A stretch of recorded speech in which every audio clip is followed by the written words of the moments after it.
The year was 1887 in Flagtown, New Jersey, wherever the hell that is. Emanuel Ninger walked into a local grocery store where he had been 1,000,000 times just to buy turnip greens, which he had done 1,000,000 times, and to put a $20 bill on the counter to pay for it, which he had done 1,000,000 times. But today was a little bit different, just a little bit different. You see, the clerk, whose hand was wet from the turnip greens, went to put the $20 bill in the cash drawer and noticed the ink coming off in her finger.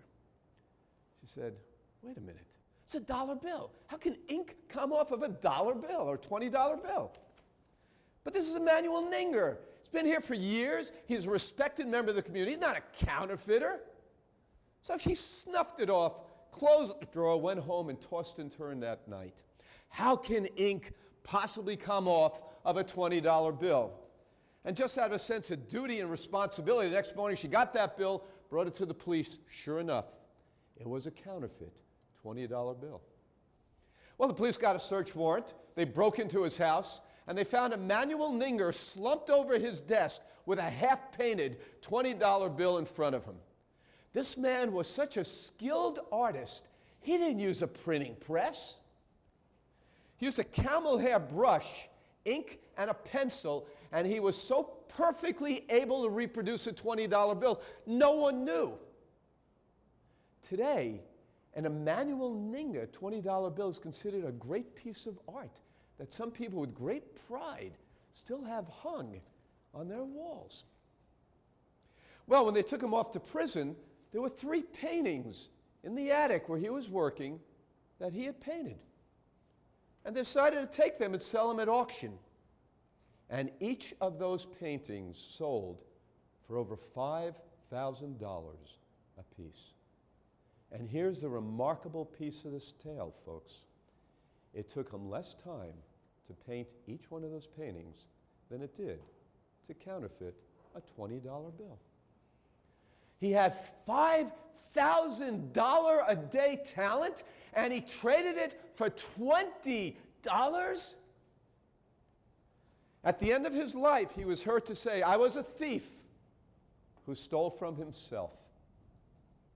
How many people take $5,000 a day talent and reframe it into $20 a day?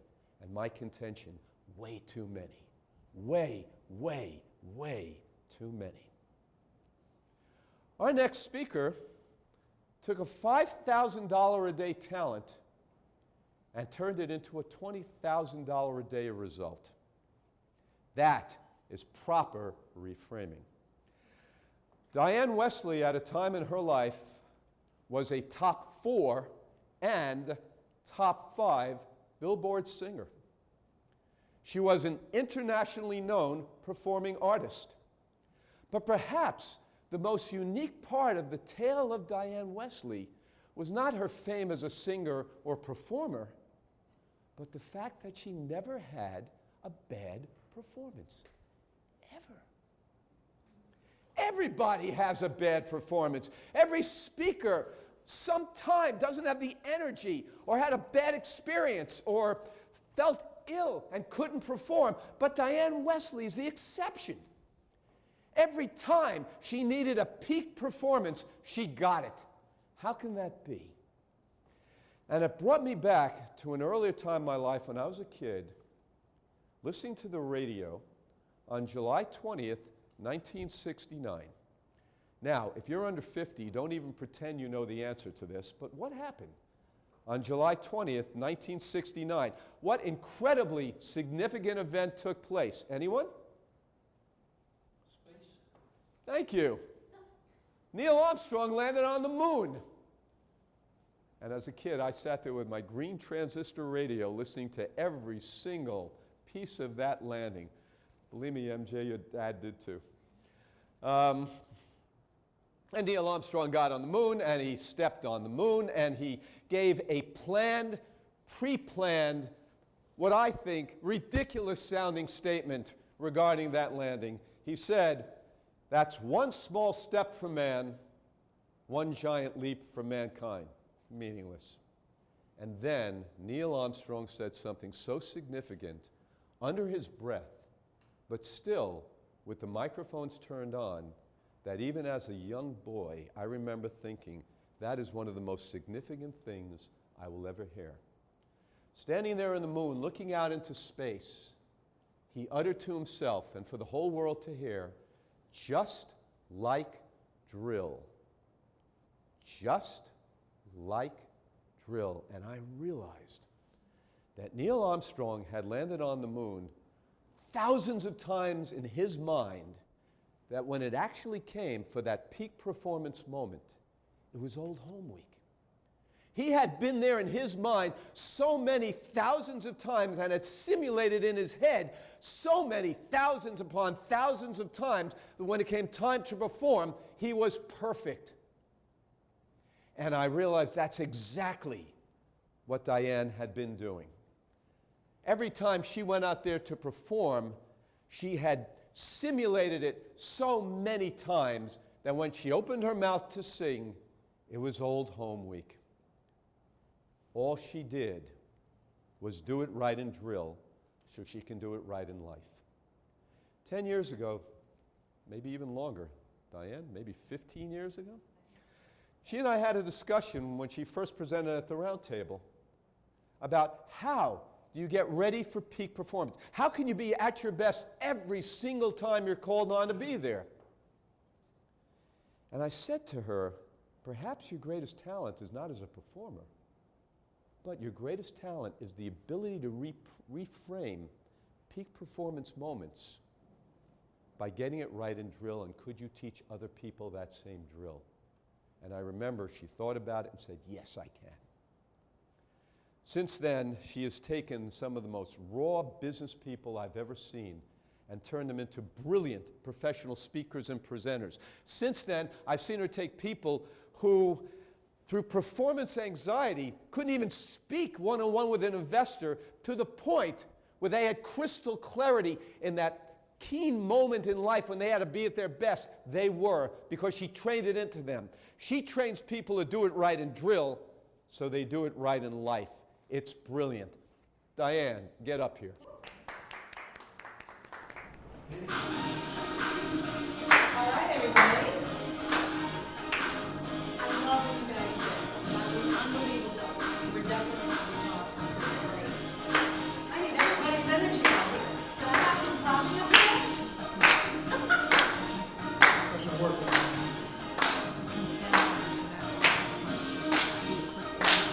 Yes. Everybody stand up. Stand up. Stand up. All you people stand up. Stand up. Stand up. Come on. Stand up. Stand up for what you believe. There is no challenge that you cannot achieve. The possibilities are there. It's all in how you care. Stand up, stand strong for what you believe. We all have stories that start each day. It's how we deal with life that helps us shape our way. It's not what you say, but what you do that will change your life and let you live it too. Live it too. Throughout our lives, we've all made mistakes that we would welcome a chance to embrace.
singer, songwriter, producer, top 4 and 5, Billboard recording artist, presently working on as producer for a radio show, and quite a few other projects throughout the years, throughout the time.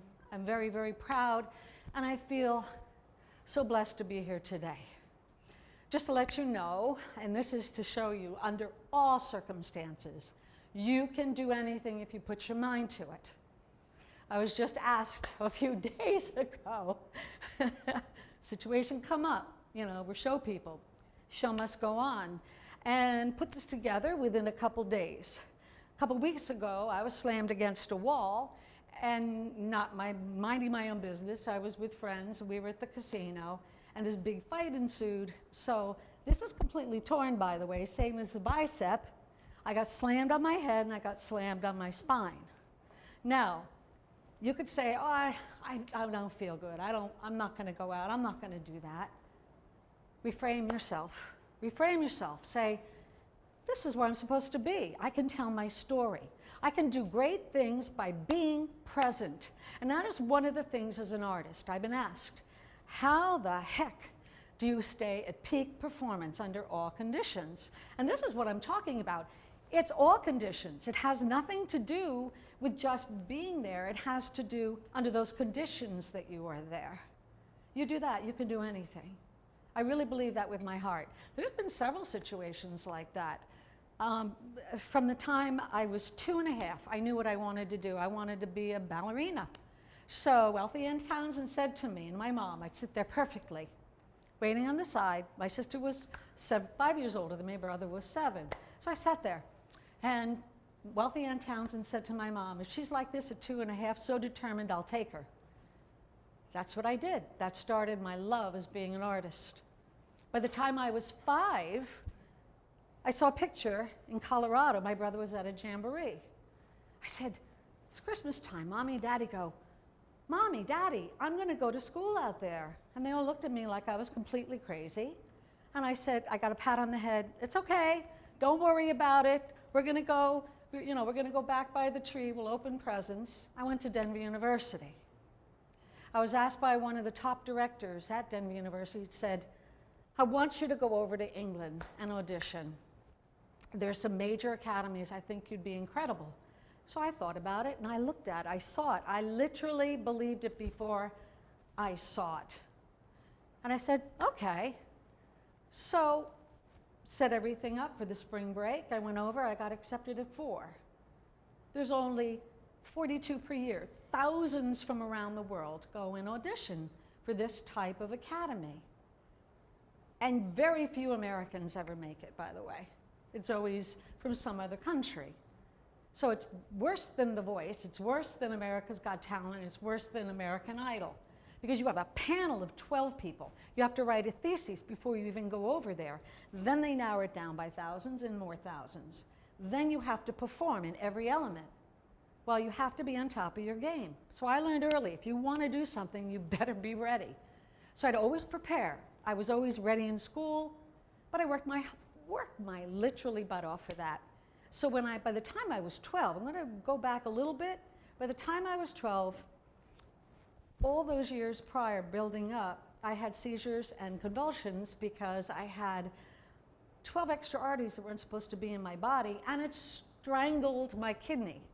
So I'm in the medical books for something as ridiculous as that. It almost killed me. But I said, no, I'm meant to be here. So before that, I was dancing with the New York City Ballet Congress, and I was also singing, I was also acting, and I was playing soccer. So I was very physical. And I also was one of the ski hawks, where you climb up on top and you're doing all the slalom and the ballet and all that, your foot backwards, and tremendous things. I can't even tell you, tremendous. And then all of a sudden, I'd fall off my toe and go all the way down because I was collapsing or I was having a seizure. And I thought, life is beautiful. Let's keep this going. And I did. I didn't let it stop me. I just kept moving forward. That's reframing all the time. If you have a block, move away from it. Don't stay on that block. If you want to perform, if you want to speak. I was asked, Di, what made you put this course together? This is the train of great. I said, well, you know what? There's a need. Most people cannot speak. They stand there and they get really shaky and they look down and they're feeling like, oh no, if anybody looks at me, I don't know what I'll do. Well, that's the whole point. You're speaking. You're being ripped upside your head. You better be prepared for that. Some people are going to love you and some people are like, ah, can't wait till that person stops speaking. So if you're trained and you have the skills and tools to do that, there is nothing, and I do mean nothing, will stop you. I mean that from my heart. Like you were talking about some situations. We can get through that, because when you start seeing it and you believe it, that's there already. We just have to take those components and put it together, and that's what I do.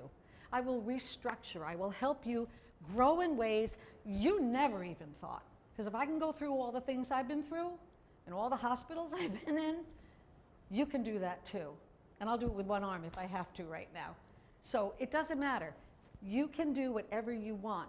So then I was asked, when you're performing night after night, thousands of people, US, world, everywhere, how do you keep that peak performance? I said, I see it before it happens. I literally hear the crowd, I hear my voice, I hear the song, I hear all the elements, the band, phenomenal players. I've always worked with the best.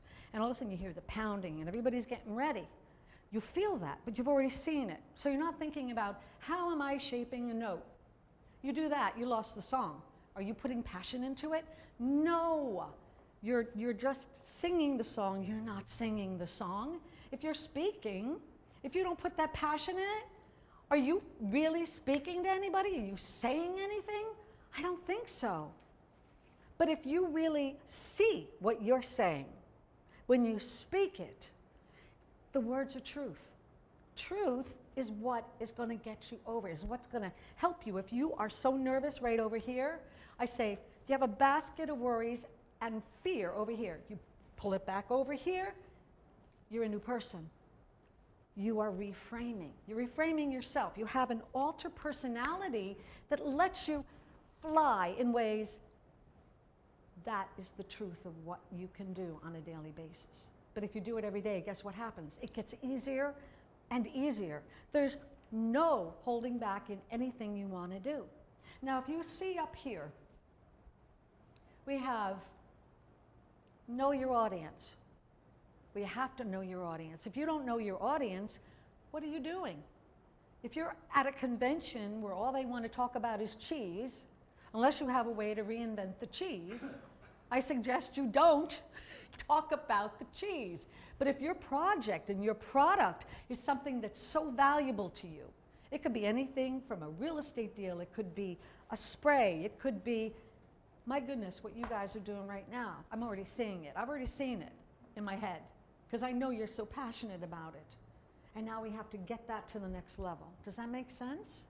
So when you look at here, really look at this. Okay, you know your material, but now you're stuck.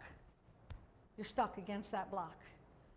We have to push you forward. So the enjoyment and the joy is coming over to the people that you are communicating with. Well, guess what? When you are with those investors, they're weighing and measuring you. So if you have something you want to offer, be at your best. Know your material. Do your work. Be diligent. Most people, I call them minimalists. They want to just get by and then be able to slide in. Well, that's not going to take you the places now with every bit of competition out there, with vlogs and everything else that's going on. I've even started my own YouTube channel because of our show we're doing. And just starting to move. Of course, it's the baby steps. It's strong. You have to be very diligent. And what's up here?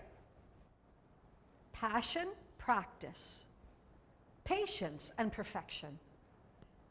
That's the order. If you're not passionate about what you do, if you don't love who you are, how are you going to be able to get past all that to get to perfection? But if you think you're perfect, or oh, I just have to read something once and then say it. If I had said that about singing, I wouldn't have done all I did. I worked my butt off for it. I worked every day. I have natural talent. I was given a gift. But you have to work at it. It's a muscle. Well, when you're speaking, it's a muscle. So if you want to public speak, or if you want to speak in front of crowds of people like this to get your point across, having the breath for it, having the intensity for it, having the love for it. Love. We don't hear that word when you're talking about work.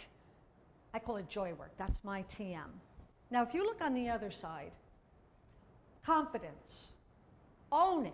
Let's say you have something where it's so urgent and you are going up to that person and you're telling them. That's when you get engaged. That's when it becomes real. That's when you're owning your space. Now, take a look at character. You develop it. We're not all 1,000,000% every day when we wake up. Sometimes we're grumpy and growly. Sometimes we're like, oh my God, I have to do this. I promised. There we go. Show up.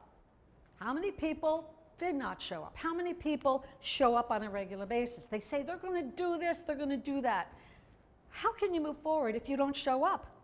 Just physically show up. That's half the battle. Remember when we had to use our number 2 pencil, and you always have to write your name. I always thought that was great because you're there, you showed up.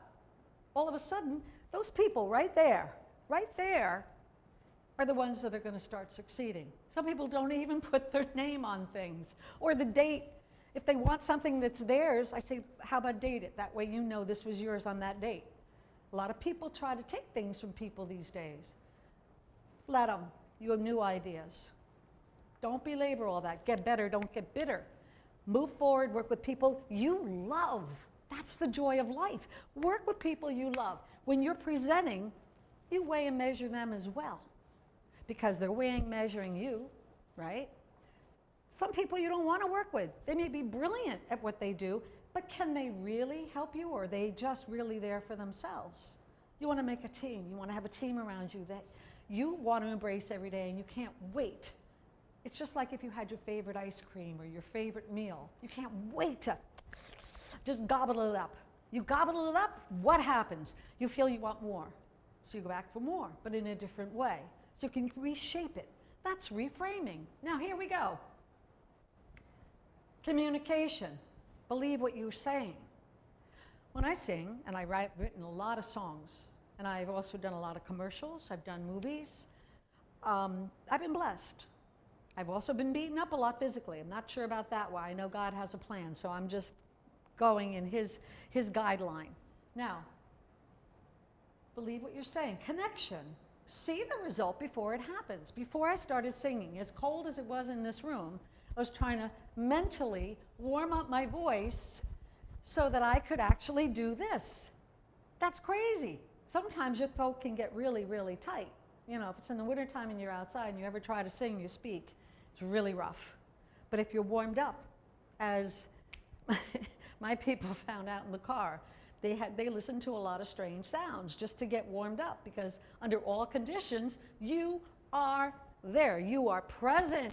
You are at peak performance. My dad, God rest his soul, used to say, do it 1,000,000% or don't even bother to do it. That's been my principle my whole life. That's how I coach. That's how I live. That's in friends too. It's not just even your work.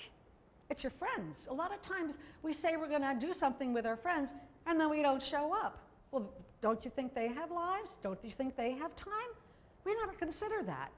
So think about that the next time your friends say, you know, we'll put Friday in or Saturday in. You think, oh, they'll understand. No, they're not going to understand. That's not fair. This is where respect comes in, and this is where it's an important one. Compassionate. Compassionate. Respect for everyone, and remember, they all have their own stories. Some people today got stuck in a lot of traffic. Am I right? Big time. Okay, you come in, everybody's like, well, where were they? I'm saying they were stuck in traffic. So we're just preparing. Let's give them all that good energy. Let's get them all flowing forward. So they're going to feel good if they're presenting or if they're thinking about investing, rather than saying, I'm going to have an attitude about this because, boy, I came and I showed up early. No, that's not life. Life is compassion. Listen to their stories. They might have had a problem at home, their kids. Something just happened with one of our people, and he had to leave, okay? But he let us know. He put a little note letting us know, so you're not feeling like, where'd he go? Where did he just disappear to? Oh my God, no. This is important if you want to succeed. Now, control. Believe the vision you see. That was one of the main things when I said every single show, every single show. Now, you might have just had a surgery, which I had many. You might have just done what I just did. Was it hurting to use this arm? But nobody knew it until I said that, right? Would you have ever known that I've got a completely torn rotator cuff and bicep smacked on my spine, where we were talking about birth defects, everything slid, not to mention the head and the headaches. I'm not going to show that, because if I did that, I couldn't have done that song like that. It wouldn't have come out. Well, if you want to speak to somebody and you have a project, you have a product, you have something that means something to you in life, say it like it does. Keep all those worries over there. They don't need to know that. Because guess what? They have as many as you have, and they showed up, but they're also listening to you. They want to see, are you ever step up to the plate every time? Babe Ruth. Now, you watch him go around the tracks when he would do his thing, when he would go around after he made his home runs. But what he did was first, and I always thought this was interesting, he'd point at where he wanted that home run to go, and then he'd just knock it out of the park. I thought that was the most amazing thing. Could he run? This was his running around the block. This is what he did. I used to love seeing those old, the videos of that, because it was so amazing to see how they could, seriously, when you think about the talent that was in that arm, and then you hear people, then you wonder why, oh, so-and-so, had because of the show, like with your voice. If your voice isn't there, that's what they're coming for. I've done this. I've had laryngitis and I still was able to sing because of the tools and skills that I developed that strengthen the muscles, not in your throat. This is what I can bring to the table for you. So if you guys are interested, let me know. Because if you have things you need to move forward with, let's move forward with them together. That's how serious I take everything I do, and loving every minute of it. There's one thing I say, love life, live life, and love yourself. It's the most important thing you can do any time in life. Now, control. When you believe the vision you see, you become one with it. How do you feel? How do you feel? Do you feel so, just things are so unexpected and so happy because you've been able to be somewhere and make somebody else feel special at the same time? The moments in life, are they mostly by yourself or are they with somebody? You think about it. If you're going to go see a movie, would you rather have somebody right next to you, or would you rather just be by yourself and talk to yourself? Oh, wasn't that great?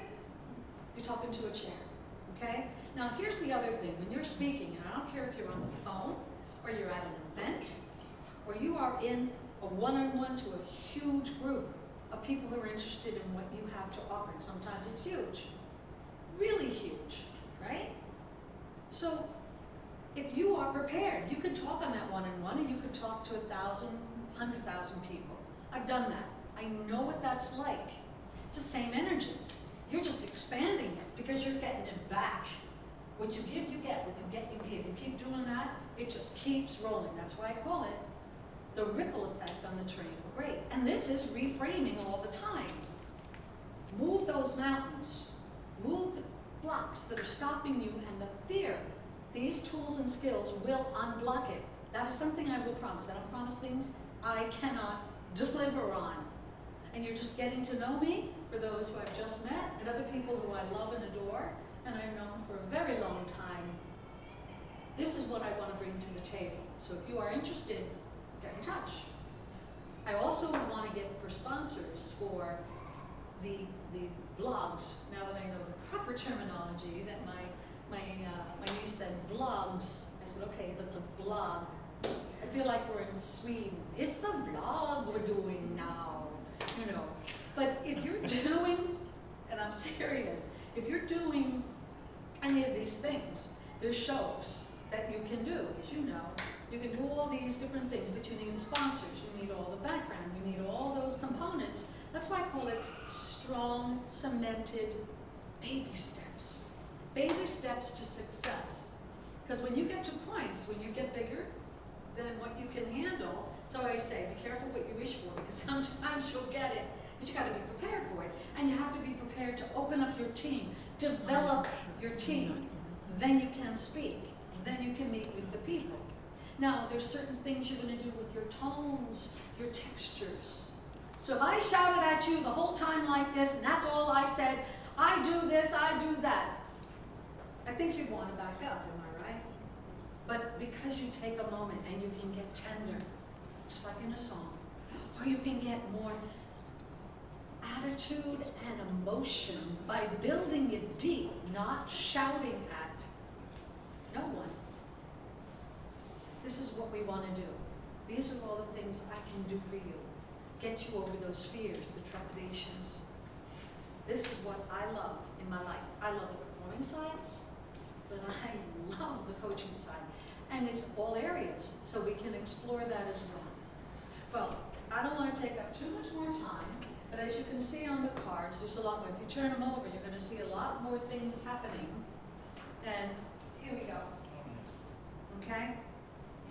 I'm just going to briefly go over them because this is what we can go over in detail. And I tailor it to everybody that's individual, not this person is the same or this is the same me. So you can see, basically, whatever you want, that's what we're going to do, just like what you want to do. You want to tailor your company. That's what we can do. And that's what I do. So Stephen, I want to thank you for this day. I want to thank everybody that's here. And let's say, hey, to everybody that couldn't make it, show up. That's all you need to do. Wherever you can, show up. Show up in your mind, show up in your heart. Show up physically, mentally, and spiritually. Connect. You'll be a major success. Thank you very much.